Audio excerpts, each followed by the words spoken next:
The company that I am going to discuss today has almost 95% monopoly in the sector it operates. On top of that, this company has technology as its core competency.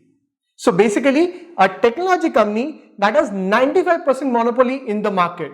Doesn't it sound like a perfect recipe of a multi-bagger stock? The company I am going to talk about is Indian Energy Exchange. But is it really a multi-bagger? We'll figure out in this video. Hello friends, my name is Sahil and this is my Personal Finance Academy where I explain everything about money management in layman's language. Recently I conducted a poll and asked you about the company that I should cover in the fundamental analysis, and the maximum votes were for Indian Energy Exchange. Hence, on popular demand, here I am with fundamental analysis of IEX. But before we proceed, this video is only for long-term investors. And I would request you to watch the complete video, as I am sure majority of you would not have much idea about the business of Indian Energy Exchange.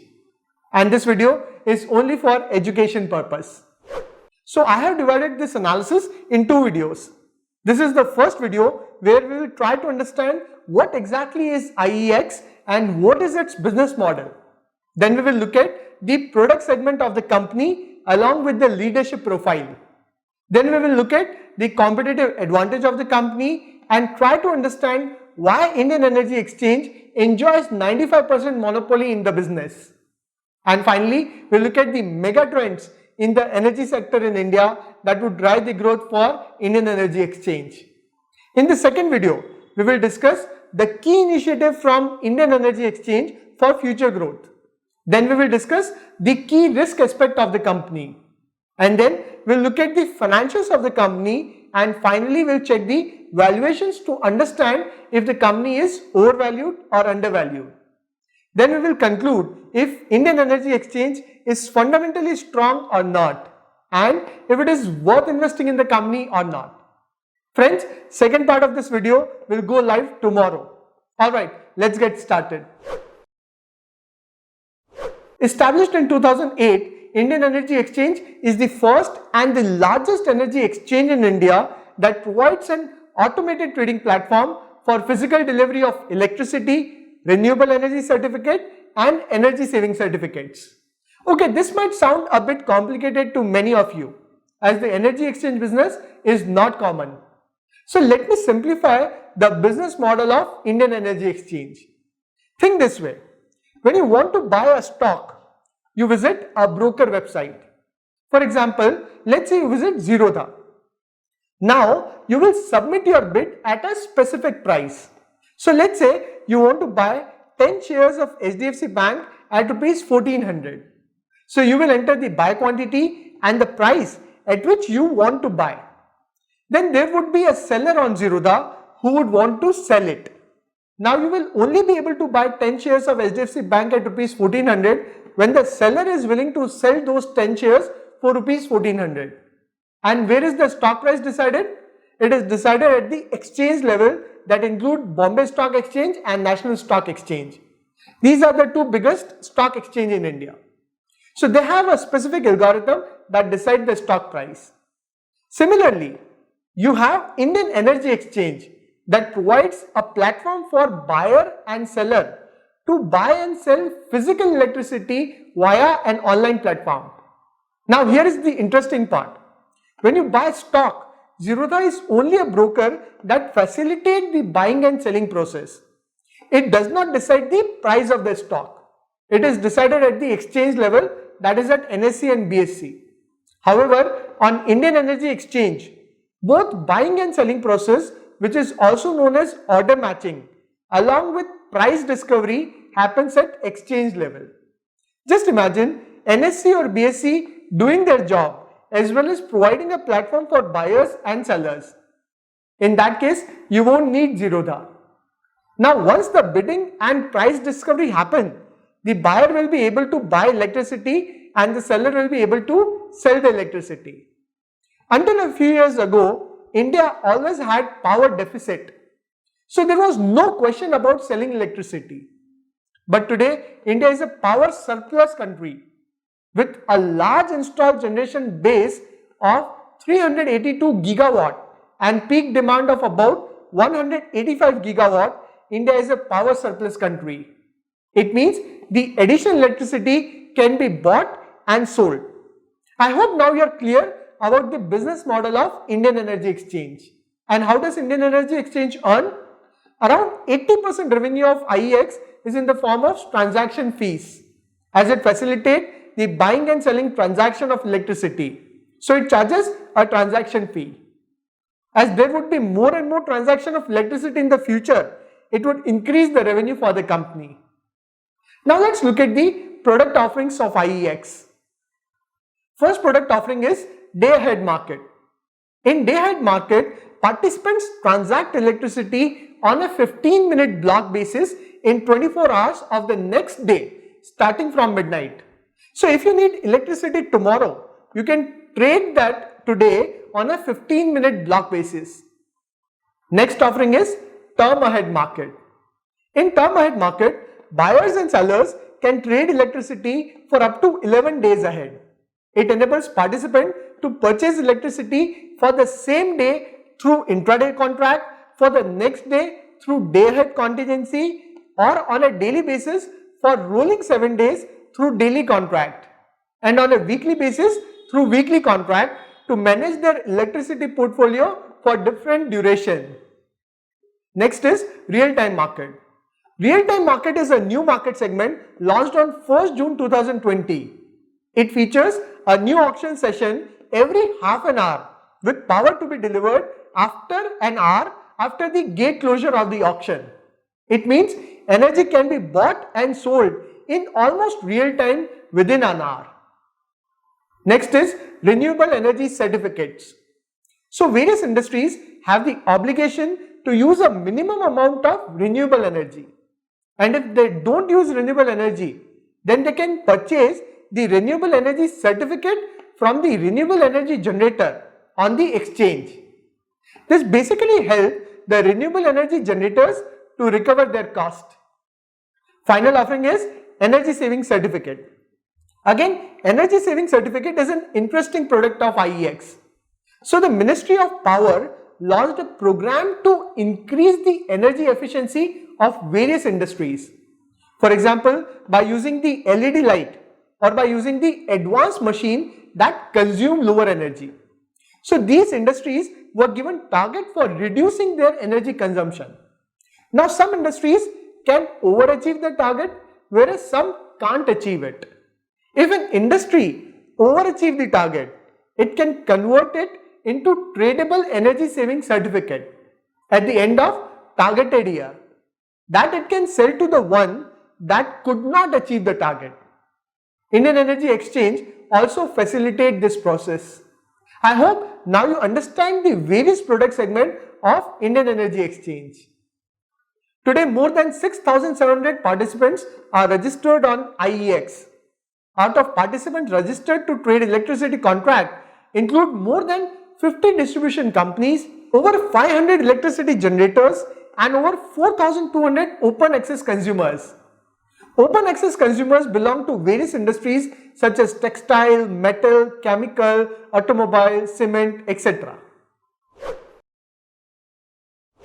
If you look at the leadership of company, Mr. Satyanarayan Goel is the Executive Chairman and Managing Director of company from February 19, 2021. He has over 40 years of rich experience in different areas of power sector. He was also actively involved in various reform initiatives of Government of India. He was also associated with NTPC Limited for 29 years and retired as an Executive Director. Overall, the company has a very unique business model of operating as an energy exchange platform, and it has various products in the category. The leadership of the company has a rich experience. However, the original promoter of the company was Mr. Jignesh Shah, and he was involved in a financial fraud, and in 2014, the control was taken over from him. Although IEX current management is clean, but its promoter was involved in the unethical practices in the past. Hence, on the company and its business and its leadership, I would rate it 8 on 10. The biggest advantage of Indian Energy Exchange is its technology. Company is continuously innovating and launching new product services, and it is all set to encash the digital trends in the future.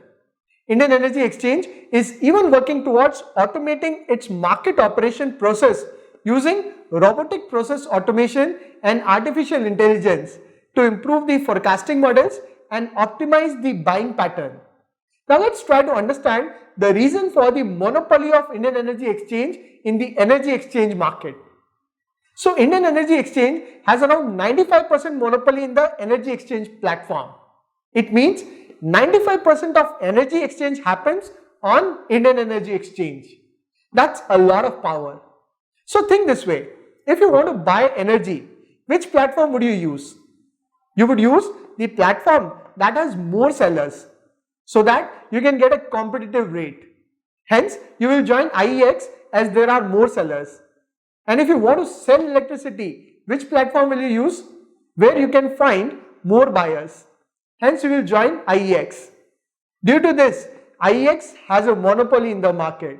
While everything looks perfect for this company with great business, great monopoly and so on, there is one major factor that drives the future of this company.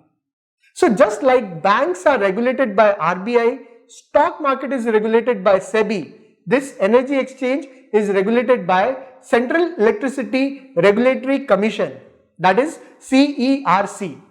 For example, CERC regulate the pricing structure of IEX, where CERC decide the price per transaction for IEX. We'll discuss further about how CERC can impact IEX growth and monopoly in the risk aspect. Another player in energy exchange in India is PXIL that holds around 4 to 5% market share. So as of today, IEX has a strong monopoly in the sector it operates, and hence on competitive advantage, I would rate it 10 on 10. Friends, before we try to understand the future growth of IEX, it is important to look at the mega trends that would shape the growth of energy sector in India. So first mega trend is decarbonization. Friends, there is a strong focus on renewable energy in India. In fact, if you look at power production in the year 2020, thermal is the biggest contributor with 62% share. Remaining share is with hydro, wind, solar, etc. But going forward, solar energy share is going to increase rapidly from 9% to 20% to 36% by 2030. Wind power would increase from 10% to 17%. Thermal power would reduce from 62% to 35% by 2030. Just to give you an idea, the current installed renewable energy capacity stood at 90.39 gigawatt, and the government plans to establish renewable energy capacity of 500 gigawatt by 2030. That's more than 5 times in the next 10 years. Now you can imagine the growth of renewable energy sector in India. Next mega trend is decentralization.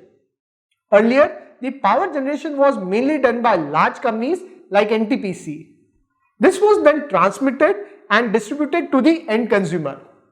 But now the big trend is decentralization, where the electricity generation and transmission would happen all over the country. For example, due to installation of rooftop solar panels, many small players are also generating electricity. They can use the exchange platforms to trade electricity. Next mega trend is digitalization.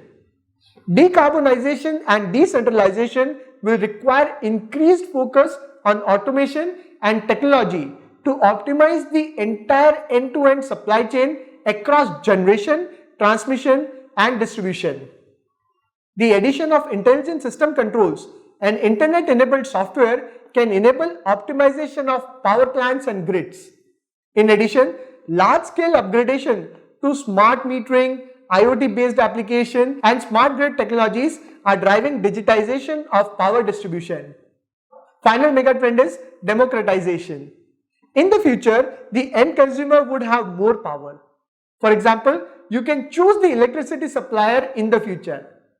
Even in Budget 2021, government has mentioned that they will come up with a framework where an end consumer can choose the electricity provider. This would establish energy as a service concept in the country.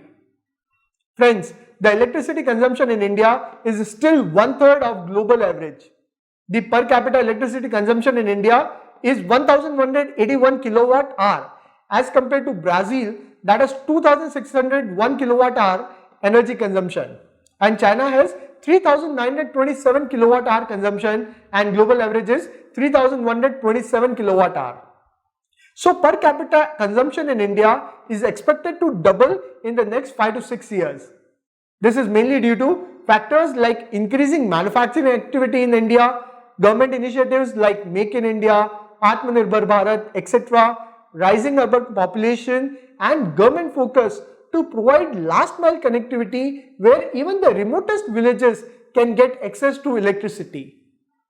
So in the first part of the video, we covered the business model of IEX, its product offering, leadership, competitive advantage and why it enjoys monopoly in the market. Then we looked at the mega trends that would drive the growth in the energy sector. I hope now you have a good understanding of the business of IEX and key trends. In tomorrow's video, we will cover the future growth of IEX, its key risk, financials and the valuations. And if you want to learn more about business model of various sectors in India and how to pick quality stock, you can explore my online course. Link is in the description. I will see you tomorrow. Till then, take care and stay tuned.